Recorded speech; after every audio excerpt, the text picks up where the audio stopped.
Welcome back, everyone, and thank you so much for joining me today. In this episode, we're diving into one of the most fascinating and debated questions in all of history. Why did the Roman Empire collapse? The Roman Empire once ruled over vast territories across Europe, North Africa, and the Middle East. At its height, Rome stretched from Britain in the west to Mesopotamia in the east, governing tens of millions of people. For centuries, Rome was seen as an unstoppable force, with powerful armies, advanced infrastructures, and a cultural legacy that still shapes our world today. And yet, this mighty empire eventually crumbled. The fall of Rome wasn't caused by one single event, but rather by a complex mix of internal struggles and external pressures. Historians have debated it for centuries, and while there's no single answer, we can explore the key factors that led to the empire's downfall. So let's travel back in time and unravel the story of how the Roman Empire, once the greatest power the world had ever known, slowly but surely collapsed. To start, it's helpful to set the stage with a quick timeline. Rome was founded, according to legend, in 753 BCE. It grew from a small kingdom to a republic and eventually became an empire in 27 BCE under Augustus. The empire reached its greatest size in the 2nd century CE under Emperor Trajan. But by the 3rd century, cracks were beginning to show.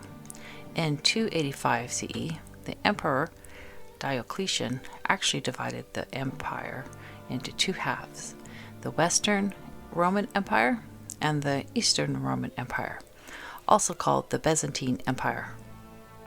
Finally, in 476 CE, the Western Roman Empire officially fell, when the last emperor, Romulus Augustulus, was deposed by a Germanic general named Odoacer. It's important to note that the eastern half of the empire, based in Constantinople, lived on for almost another 1,000 years. But the western half, Rome itself, was gone. So what happened? Why did this once mighty empire disintegrate? One of the biggest reasons was political instability. The empire was plagued by weak leadership, corruption, and constant power struggles. During the 3rd century, for example, Rome went through a period known as the crisis of the 3rd century. In just 50 years, there were 20 emperors, most of whom were assassinated or overthrown. Imagine living in a country where the leadership changed almost every other year, often violently. It was chaos. This instability meant that Rome had trouble making long-term plans, enforcing law consistently, or responding to crisis. Instead of focusing on the empire's well-being, many emperors and officials were more concerned with keeping their grip on power. Another major factor with the economy, Rome's empire was expensive to maintain. It had massive armies to fund, roads and cities to build, and a sprawling bureaucracy to support. To cover these costs, the government raised taxes higher and higher, which weighed heavily on ordinary citizens. At the same time, the empire faced inflation. The Roman currency, the denarius, was repeatedly devalued by mixing silver and cheaper metals. Over time, this made the money less valuable. Prices soared, and trade suffered. And then there was slavery. Rome's economy relied heavily on enslaved labor, especially in agriculture. But as Rome expanded less in its later years, fewer slaves were captured in wars. This meant Rome struggled to maintain its old economic system. Combined, these issues led to a weaker, less stable economy and an unhappy population. Rome was also facing growing military challenges. For centuries, Rome's legions had been the best trained and most disciplined fighting force in the world. But as the empire grew, it became harder to defend its borders. From the Rhine to the Danube rivers, Rome was constantly under threat from tribes outside of its borders, groups the Romans often referred to as barbarians. These groups included the Visigoths, Vandals, Huns, Franks, and others. Some wanted to raid Roman lands, while others wanted to settle inside the empire. Rome's army also changed over time. Instead of relying solely on Roman citizens, the empire increasingly hired foreign mercenaries, soldiers who fought for pay, but not necessarily out of loyalty. While many of these troops were skilled, they didn't always have the same discipline or dedication. In fact, some of these mercenaries would later turn against Rome. One of the most famous moments came in 410 CE, when the Visigoths, led by Alaric, actually sacked the city of Rome itself. For the first time in 800 years, the Eternal City had fallen to the enemy. As I mentioned earlier, in 285, the Emperor Diocletian split the empire into east and west. This seemed like a good idea at the time because the empire had become too large to govern effectively as one unit. But in practice, this division weakened the Western Empire. The richer, more prosperous eastern half, centered in Constantinople, thrived. Meanwhile, the western half struggled financially and militarily. Resources weren't always shared fairly, and the west was often left vulnerable. So when invasions came, the west bore the brunt of the attacks, while the east remained relatively stable. Some historians also point to cultural and social issues.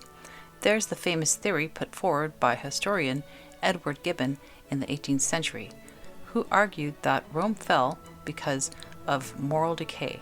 He believed Romans became lazy, decadent, and reliant on luxury, losing the values that once made them strong. Modern historians debate this idea, but it's true that the empire saw declining civic engagement.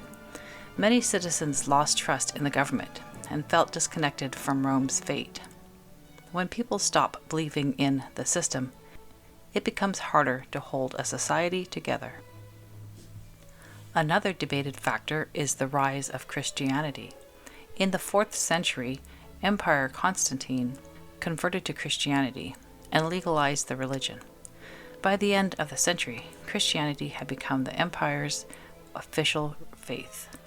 Some argue that this shift weakened traditional Roman values, especially the old belief in serving the state and the emperor above all else.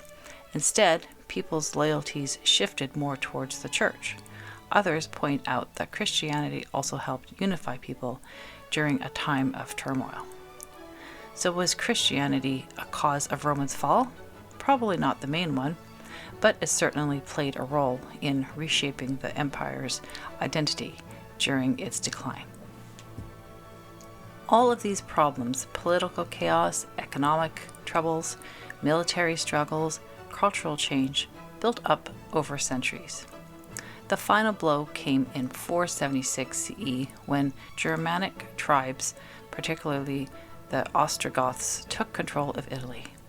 The last Roman emperor, Romulus Augustulus, was forced to abdicate. Rome was no longer an empire in the West.